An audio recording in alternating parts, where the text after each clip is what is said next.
153 for 3. India now with a lead of 159.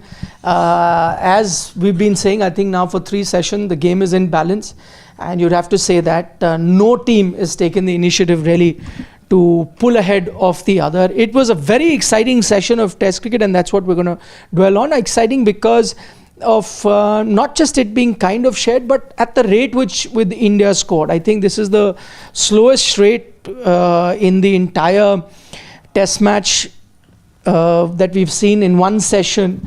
Barely any runs being scored, and that is primarily down to maybe where the match is at the moment, how precarious it can be if you end up losing some wickets, or maybe the conditions overall, whether those conditions are dictated by overhead conditions or whether there are certain cracks in the pitch that have developed. We'll try and dwell a bit on that. But which team do you think goes back happier after this session?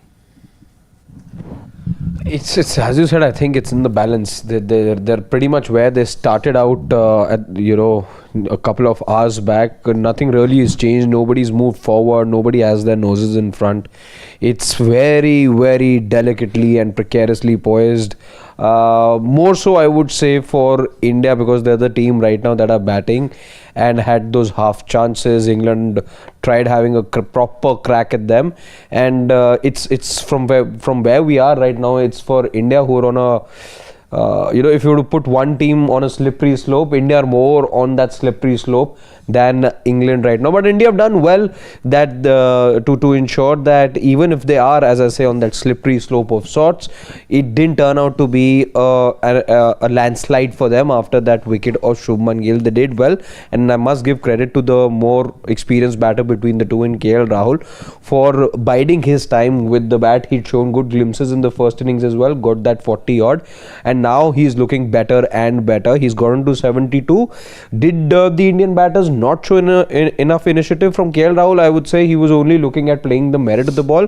With Rishabh Pant, as always is the case, he was the one showing greater initiative to score runs. He was the one who regardless of how precariously or delicately the situation may be poised right now, was the one, at least I would say, for the first 15-20 of those 31 runs that we see him score at lunch right now. For those 15-20 runs, he was sort of taking all his chances. He was going for his audacious shots. He was looking a bit outrageous, as is the case. A few times solid in defense as well. A few times we saw him hit the ball down the ground as well.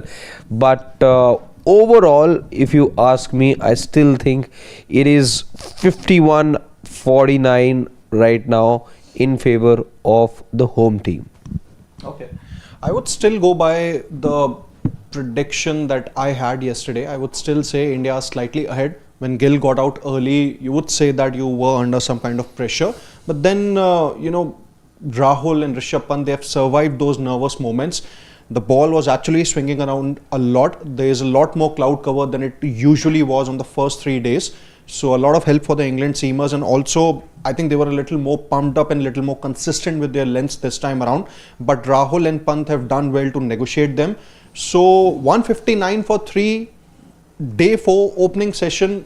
I think if I'm an Indian fan, I would be happy with it. Listening to Sky Sports commentary, I was listening to Nasser Hussain and Michael Atherton. And listening to them, it doesn't matter what I believed in, listening to them, I felt that India are under the pump. I don't know whether it is their nationalistic fervor that is, resulted in them talking the way there is, or whether there is genuine merit in what they're saying, because their logic was that this is probably the last pair that, can help India in that sense. So if they were to lose a wicket now, let's say if KL Rahul's catch was taken by a Harry Brook, in that situation, assuming, let's say, India with 159 lose another wicket, he felt that Karun Nair is on a pair, so we really don't know whether he can contribute. And the rest of the tail we saw, 41 for 7. So at best, India will then get about, 220, 230, 240 sort of a target. That is going to be easy meat on this pitch against the Indian bowling lineup that we saw in the first inning, and against a far more capable English batting lineup. So again, as I said, I mean, not to dispute what you're saying, that's the way that you're looking at. But as I said, that if I was to just hear what the Sky Sports commentary is saying, then I'd be like, I'd be nervous as an India fan. Not that I am nervous at the moment, but if I was to believe what they're saying, then I'd probably get a bit nervous. I think there are multiple ways of looking at it. What the English experts are saying, I think that's just one perspective. Secondly, I would say is that, what this team has shown now, that despite, losing Jaiswal early, Gill early, Sudarshan got off to a start, despite being maybe slightly under pressure, if I have to agree with what Nasir Hussain and company are saying, I think they have shown that they can also play that waiting game. That's what even Rishabh Pant has shown. I think this is the most matured cricket that Rishabh Pant has played in all the 30, 40 or test matches that he has played for India so far. How many times have we really seen that Rishabh Pant's strike rate has gone well below 65 or 70 odd in a test match? Was that by choice? Was that by design, or was he forced to? No, I think it was respecting the conditions and the England bowlers. I mean, there were moments where he tried to be adventurous, just that it didn't come off. But that's natural Rishabh Pant. You know that ball is swinging around a lot. There is a lot of cloud cover this time around in comparison to the first 3 days. You would want to respect the conditions. There's no point in playing that, I think, mindless baseball cricket. But he was playing. Had to be blamed. But he was playing. No, but see, I mean, that mindless baseball cricket, that is just Rishabh Pant, doing Rish ball things. So even if I'm just saying, Rish ball could have gone back to the pavilion a couple of times easily. One, he got that inside edge, would have been a leg before. One, he skied it up. In his mind, he thought he was out. It's just that the wind took the ball a little away from the slips and it ended up being a boundary. So there were a few moments. So I don't know whether he's being careful by design or the conditions are such where he's probably realized that I can't be playing I have a contrary sort of an thought, inning and that I have to, really maintain. I mean, to me, it felt like as if he's been forced to play this game. This is not what he would want to do. I would say it's maturity. I have a contrary thought as well. Leader in the side, and you know that this time around you are not arguably now, you are the best batter of this Indian Test 11. He has to play with that kind of, if he has to curb his natural instincts so as to make sure that India get to a lead of more than 300 or 350 at the end of the day. I think if that's the way to go, then so be it. I felt that, with the ball swinging around and him going to the ground and trying all his shots, barring, I would say, a couple of shots, and I'm including the one that he hit down the ground. I think it was Joshua Tung who would then get out of the way. But otherwise, I felt, with him going to the ground and looking absolutely all over the place with the ball moving around, I felt he was a bit out of control and maybe he had run out of ideas. And he realized that, I perhaps don't have that long Pujara waiting patient game. So let me just try and disrupt the rhythm, which is what you talk more often in Test cricket, that you need to do something, you need to move in the crease, you need to use the crease a little more, you need to innovate as a batter, try to disrupt the rhythm of the bowler. I thought he'd run out of ideas, and that's exactly why he was doing that. And I'll go back to saying what I said just about 10 minutes back. 31 of those 31 runs, the first 15-20, I don't know if he was in complete control and how he got those runs. And I thought it was the situation getting the better of him. But while I agree that, and I'd love to know from you as well. It's thought we were trying to exchange upstairs as well as we were watching the match. That is there, because when I was seeing all of that the first few 30-40 balls of Rishabh Pant, I was again trying to think to myself, is there method to the madness? What exactly am I witnessing right now?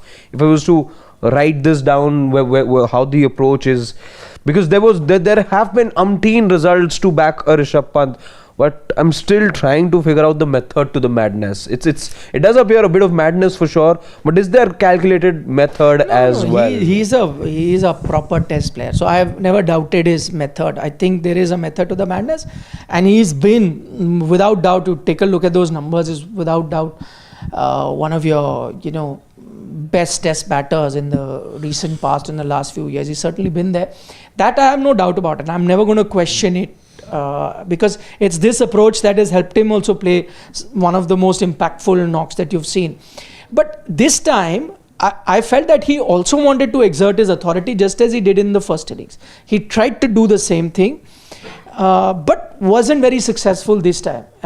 Whether it is some good English bowling that is behind it, maybe they've come up with different plans, so it wasn't easy for him. Whether it is the conditions that aren't as easy to bat on as it was in the first inning, because you've got overcast conditions, it's much colder today, and while they are not cracks that will scare any batter, but there are cracks nonetheless. I think the Gill that Gill dismissal was exactly an example of that. There. So there is a list of issues that maybe are cropping up for a Rishabh Pant at the moment, but I don't think that is necessarily a bad thing. So for example, today he's not in control. Today he's not being allowed to play his natural game, which he has been allowed to play previously, and maybe the conditions are also not helping him do that. So then I would like to see plan B of Rishabh Pant, and I think that is what he's now trying to do, which is also a good thing. We would want to see this version. I don't think the first inning version was that, where he was being defensive on occasions but attacking, but that's his game, right? He mixes defense as well as attack very well. But here, his one part of his game has almost been sucked out, the attacking part. Now he has to only play the defensive sort of a game, and credit to him, he survived 60 deliveries. He's still in it with a chance. So if he was to get a century in this fashion, in playing this, where he's not been allowed any loose deliveries, where the conditions are not helping him, and yet get 100 playing very different to his natural game, then I think you should have no option but to stand up and applaud him, because it'll be, I don't know, maybe the final tick in his resume, that he can score runs in different conditions, all right, but now he's shown you a different way of how he can get you a big total. What KL Rahul is doing is what you expect. Other than that one shot he played, which was thankfully Harry dropped. broke one, na? I mean, it was a harmless sort of a delivery again. It was nowhere, it wasn't fourth stump, fifth stump. I don't know what he was trying to do over there. And there were much wider deliveries, in fact, that were bowled to him, much loose in nature as well, that he didn't go after. There's a video going on, doing the rounds on social media, which from the previous tour you're seeing Pujara leave all those Anderson balls that were parked right outside the off, and there was no initiative at all from Pujara. And it sort of reminded me of that. KL Rahul was showing such good composure, not going for those, much more loose balls that were way outside the off. But that one wasn't like it was directed at him and he really had to fend it off or something like that. Didn't look like a shot that was needed at all. I think just because a team is being a little cautious this time around for the first time in a test match doesn't mean that they are on the back foot in the game. I think for the English experts, they are going to look at things from their perspective, that okay, we've got Shubman Gill early, India's top run scorer in the first innings.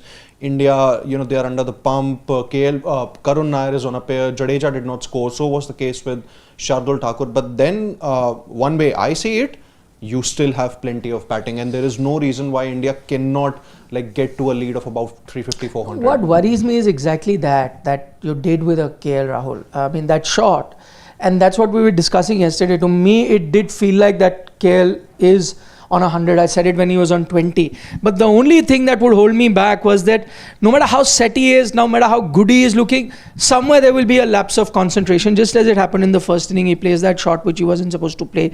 He got out. He's done exactly that. Yeah. That was an exact replica of the mistake he made in the first inning. He made it. That's another matter, that it was his lucky day and that catch gets dropped.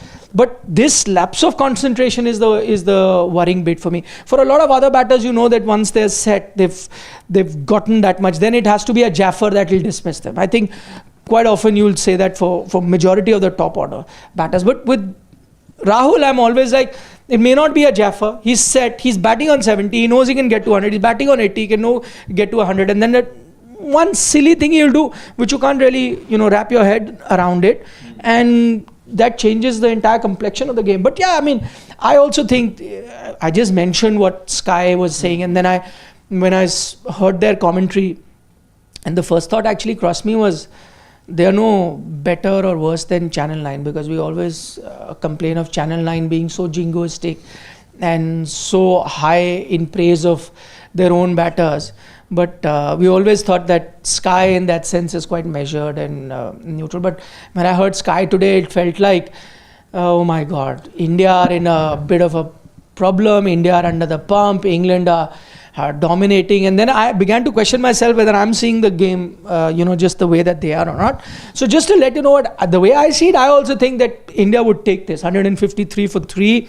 I guess the minimum total in their head, a minimum I think has to be 300.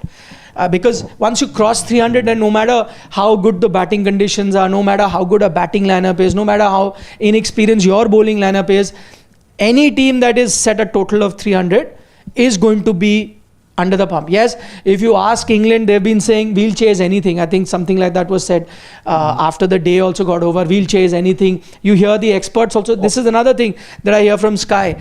As far as England is concerned, they will go for anything. So, yeah. I mean, and they have done it. What we told when they were visiting here, a year and a half back, that even 400 we'll chase, something like that. No, but see, they did it. You remember when India went back to play that 5th test match, they did chase 378. Yeah, they did chase it down. But all my point is that is a chase, far and few in between.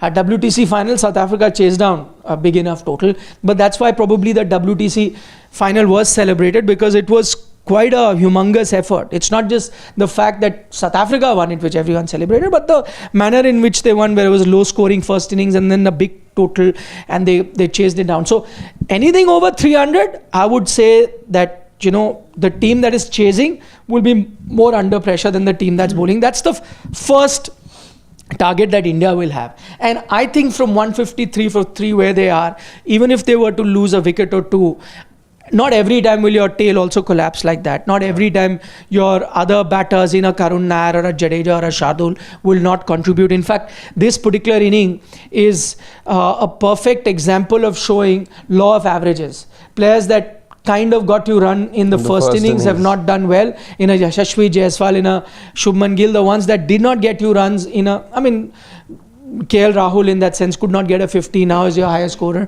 Sai Sudarshan has contributed to an extent. So I think if you take that law of averages into account, then I think Karun Nair, you'd expect runs out of him. You'd expect runs out of a Jadeja as well as a Shardul Thakur. Yeah. That's another thing, you've not used a Shardul Thakur at all with the ball. But you have no control over how much you can use him in the batting. That's entirely up to him whether he wants to score. So I think 300 from here is the minimum India can get. 150 with 7 wickets in hand, I would expect India to get a bit more than 300. No, but I'm saying that's the first half. If you ask anyone, they'd want 500 to be safe. Nothing below 500 is going to be safe. But I'm saying you cannot be thinking of a 500 now, na? You will have to have smaller targets of how you approach. So your first aim is, as I said, if I'm in the Indian team, I'm saying I'm taking nothing below 300. That's my first mark. I cross that, I can take a couple of easy breaths and say, okay, I've gotten something now with which I can challenge and make a test match out of this. Yes, then my next target is 400. That 400 plus in the history of the game hardly has ever happened. So that is going to be good enough. Then I've eliminated one result, that of me losing. Then it's either a draw or an India win. But your first step is going to be 300. And I think at the moment, if between India and England, if I was to compare, I think England should be a bit more worried than India is, because they already have 159 run lead, 7 wickets in hand. If I'm England, I have to think now how to get those 7 wickets and have a total that I can go chasing about. Because if you go through another session with India just losing a wicket, then I think it's going to be a test match for me where I can only be hoping for draw as my best result, not a win. Another 100 odd runs or maybe 80, 90 odd runs in 1 wicket, I would still say it's India's session, and India would still be slightly ahead in the game. I still cannot understand 80-90 is you almost reaching 250, and 250 for 4, so it's 100% India's game. No, I'm saying even if you lose 2 and you're at 250 lead, you've lost 2. So in total 5. Yeah, 5 down with a lead of 250. Yeah. You'll take that. You'll take that. Yeah, you'll take that. But again, if you want to have that safe as a house feeling, it has to be India would also want to, put them under the pump and have a crack at them. Ideally, the best way would have been that you got those runs at a decent click and perhaps be looking at closing somewhere around 320, 330. and then maybe have them play last 20 minutes of the day today, and then have a crack at them again. No, I don't think but that's not happening now. I think if anything, it's not happening now. Anything that is safe here, And also it would it's have been a 400. bit risky. No. India is definitely not in a stage to even be thinking of a draw. And even if they were, it's not happening today. You're definitely coming if you still have wickets in hand. That is. Yeah. No, And if where you're not all things out, stand there is right not a now, second and consecutive collapse. if this Yeah, is the that's run the point. scoring that's to happen, then India definitely batting the whole day. I think if there's anything that's safe on this pitch as a second innings score, 400 I think would be fine. Like if India managed to set a target of about 390 or 400 odd for England, then I would say that India would start as favourites. No comments on English bowlers. That's why I said, see the pitch. It's not easy to be picking up wickets as much. So now, if Josh Tongue was Indian, he would have got a lashing of going through 9 overs and not picking up wickets. No, but at least his figures are still decentish in comparison What to is the Siraj figures? and Prasidh Krishna. 0 wickets. I understand, it's So 0 you played wickets. test match Then for wickets. Both the Indian bowlers were it's like a leaking, lose runs. and nah. My point is exactly in a test match, I don't care. I will take a Shardul Thakur who will give me 6 runs or gives away 6-7 runs but picks up 7 wickets. You are looking at test match cricket through the prism of white ball cricket. If you are giving 3.5 an over and somebody is giving 4.5 or 5 an over, I'll take that. I need wicket taking bowlers. It's not about and also you got to be mindful of one more thing. It's also the approach of the English batting. They will always be attacking. India does not believe in that cricket. India believes in, which I'm not saying is England is right and India is not. India play conventional cricket. So the need be, England in this situation I don't think would have played here. They would have gone for their shots. Either they would have been sitting at 200 right now for 3, or they would have been 200 for 6. Both possibility you could have got with England, but they would have been more attacking. So I think it's also the batting approach, which is what really shows why. My point was exactly this. I was not defending a Siraj or a Prasidh Krishna. I'm just saying that these aren't easy conditions. And by the way, compared to the conditions of the first innings, England bowlers are getting better conditions right now. But they are struggling to pick up wickets, right? I mean, the one chance, yes, she's dropped, but that one chance is rare to come back. And you have to wait for sessions. The one wicket you picked up in this session was down to the pitch and not outstanding bowling that you had. So when you start judging a Prasidh Krishna and a Siraj, you have to be mindful of the fact where they're bowling. Leave Jasprit Bumrah aside. He is different. He will pick up wickets. And then you see him pick wickets and you say, oh, yaar, different. Siraj Which was he bowling on? Siraj is not picking up wickets. It's going to be tough work. And I don't think that crack, you have to be very lucky to land it on that track as it happened with Gill. It's pretty short actually, It's not like in that good length area or where you can entice the batter to drive. It's pretty midway through the pitch sorts, like on very...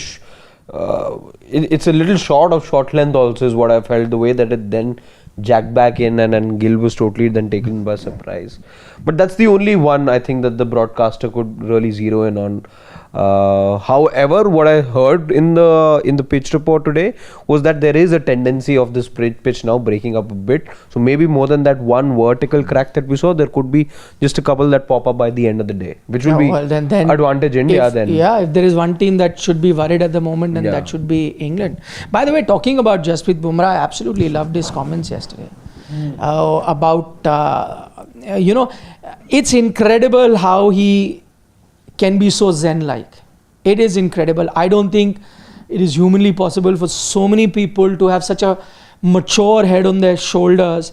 Not only is he picking wickets, but when he came out and spoke the way he did, I think, that in itself told me that had he been India's captain, he would have made a great captain. And I think he was, now as we know, he was the first choice to be India's captain. It's just that he himself opted out because he can't really make himself available to be playing. But for anyone, no matter what level of cricket you're playing, you're a bowler and catches a drop, you really have to be saint-like not to get frustrated. Really have to be saint-like. And it's not once or twice, it's happened 3 times. It can be frustrating, but imagine his approach. He said, I felt like that, for a minute or 2, and then I was like, it's okay. These things happen, part and parcel of the game. They are also trying hard, so let me be. Incredible. I think that particular moment when you know that you are bowling at full steam, there's a chance that you can get more wickets, you are in great rhythm, and you have those multiple drops. It's very difficult to like keep your cool. Like you can get angry in those few minutes, and even after that also, you know, there's a chance that you might still be angry. But to have that kind of sense or maybe calmness that okay, these things can happen with me also, even I can also be a fielder, I can also drop catches. Like he probably empathizes with the fielders. But it's easier said than done. Yeah, very easier said than done. It cannot. And why I'll give him credit is that okay, if a lot of players can say it at the end of the day's play, the day's play is over, you've gone back and you've got an interview with a broadcaster and you say it, and that's fine. It is a possibility that you can say at the end of the day's play. But for someone to say it and show you, in fact not say it, but to show you when that incident happened, and you could clearly make out from his reactions at that time when that thing happened that he did not lose his cool. So he's not just coming out and saying it after the day's play is over, by which time I agree that a lot of players would calm down. I don't know, if I was a bowler, I wouldn't even come down at the end of the day's play, and I would still be ranting about the fielders dropping catch of my bowling. Yeah, I would be. Anil Kumble would be. You know, a lot Ashish of bowlers. Nehra, definitely. Yeah, they would be craving. That's very, you know, human nature. But I'm saying even then I can believe a lot of players can come down by the end of the day and say, okay, it's gotten. But to credit to Jasprit Bumrah, he not only calmed down there, but you see when it was dropped, even there, with his action, just smiled and went back. He's saint-like. Took a deep breath, went back to his mark. If you don't need any more reasons to be a Jasprit Bumrah fan, his bowling is enough. But he's giving you more reasons anyway to be his fan. That was incredible. Once again, you will have to believe in Jassi Bhai. Whatever the target that India sets, whether it's 300 or it's 290 or 400 in fact, or 500 or whatever target that India would set, I think it is, once again, believe in Jassi Bhai. Since I wasn't here at that time, but I was watching the match, and I had a little sinking feeling in all of that when I watched him pick those 5 wickets. The fact that, you know, there was a thing that was just not going away from my mind as to what India will be doing without him in those couple of matches. Now I know that he's given us hope, but there will definitely be that one match or two, who knows. What do India do if Jasprit Bumrah is not there? What's the plan B? They'll bowl like England bowlers did. Do England have a Jasprit Bumrah? No, England don't have Jasprit Bumrah, but they're bowling. The problem, see, they do have somebody like a Stokes, right? Who takes responsibility, who's easily then the second best bowler at the moment in this test match right now. So with India, maybe that way you will give Shardul Thakur some more overs. Yeah, and maybe he'll be able to. Now I think if that's the case, when assuming Bumrah does not play 2 matches on this tour, what I would do now we can be hopeful, na? Yeah, we can be hopeful, although, but if by the way, breaking news, if you haven't already watched it, there is a good chance that Jasprit Bumrah might be playing more than 3 test matches. 3 is what he had said, but in the interview that he did with BBC yesterday, he's kind of indicated that I will play more than 3. It could be 4. So that's some great news already. And that story is up on Sports Today. You can watch it. The point that I was making, that if Bumrah, let's say he still plays just 3 matches, then in the remaining 2 matches that he does not play, I would make a harsh call here. I would drop Ravindra Jadeja, bring in Nitish Reddy and have Kuldeep Yadav, because if there's anyone who could really be a wicket taker in this Indian bowling, Siraj, in his case, I'm losing some kind of confidence because he's not really showing the same rhythm. I would have Kuldeep Yadav play both those matches, irrespective of the Kuldeep has to play irrespective of anything. No, but at least in those matches in which Bumrah is not playing, he has to definitely He has to play irrespective. But that will not happen. Even I ideally want, for him to play. Jadeja both. That would not happen. Kuldeep is a wicket taker. Why not? Yeah. Why not? And who knows?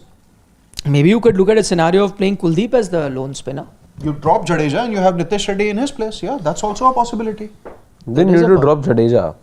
So that's why I said Kuldeep as your lone spinner. Yeah. There is a management can do this. If you can play Washington Sundar more as a batter at number 9, then this management can do anything. Washington Sundar you wanted as an opener at one point. They're playing him at 9. Test, number 4 also you wanted him. They're playing him 9 and you want him to open. Per test, your opener is not there. You once again shifted KL Rahul. Why did you want to? It That's worked the well. point. Yeah, although it worked well, but that was a different time, na? Okay, let's start with Shubham Garg, who is a very big Virat Kohli fan. And he says, ball hilly or Gill ki gilliyan udi as expected. But Shubham, to be fair, that ball was assisted by the pitch as well. He wouldn't have known that it moved that much. Yes, having said that, I've maintained this before even he got out. I still think that Gill, the test batter in overseas conditions, has a lot to prove. I completely agree with that. That 100 would have served him well. But in testing conditions, there are tougher tests ahead for Shubman Gill, and we'll have to watch that. But on this particular occasion, I just think he got undone also by that delivery. Yeah. Shubham Garg is saying that Sky is the worst when it comes to England playing? Yeah, Britain in fact playing. He says For for them, them Norris Norris is is better than Max Verstappen. Norris is losing because McLaren's not supporting. They're all too biased. I know. Yeah, Norris is better than Max, and this is a trend in British media. I think they are probably the most jingoistic media that exists ever. If you are in England, if you pick up a England paper, especially the tabloids, then you will realize. Remember the swastika that they had made here? Nagpur. That India is conspiring and this is how it's made and this and that and this is the gap. And so they will find, everything, the world is against them and there's a conspiracy. And he's right. That is true. They end up doing that. Area around the off stump is not being watered. But they'll be very happy though. The F1 example that Shubham Garg gave, they won the Grand Prix. A British guy won it. Driving for Mercedes, not the example that you have given. Abhilash has a comment that India missed 100 runs in the first innings, dropped 6 chances, did not bowl that well, yet they had a lead. They'll give you chances while chasing. India ahead. Also, let's not forget that India did drop, I agree. I wouldn't say 6, some of them are very tough. So at least 4 good chances, I will agree. But now look at England as well. They've dropped couple of crucial catches themselves. So going forward, in fact, they dropped Sai Sudarshan yesterday. They dropped Yashasvi Jaiswal yesterday. They've dropped KL Rahul today. Those two really did not cost them that much. But England themselves have had 3 dropped catches so far. So in that sense, it kind of has evened out overall. But I agree with the advantage with India will be whatever total they set, that England will also give you chances because they are so hell-bent on playing that baseball cricket, aggressive cricket. They will offer you some chances. Yes, that will also mean that some sessions you'll get scared as a bowling unit because they'll score a lot of runs. But then it'll work both ways. Satya has a comment, a question that is India wary of giving England more overs to bat due to baseball? Good question. Yes, Shivam, let's go up. If yes, then what should be the target and how many overs to give them for chase? I feel you should not. Good question though. I mean, will India think about it? But hearing what India have been saying so far, I don't think that they've really been that consumed by what England is saying or what England are thinking. And I think that's the right approach. Forget about what England are thinking or what they want to do. You have to see that will be negative thinking of what they're going to do. If I'm the Indian team captain, I'm thinking of winning the test match. So once I've gotten runs, I want to see how many overs are there for me to get those 10 wickets. How does it present me with a realistic chance? Also, not allowing them enough overs to really chase it down easily. So, I mean, I'd still want to take conventional calculation rather than making it a tad different because it's England who play baseball.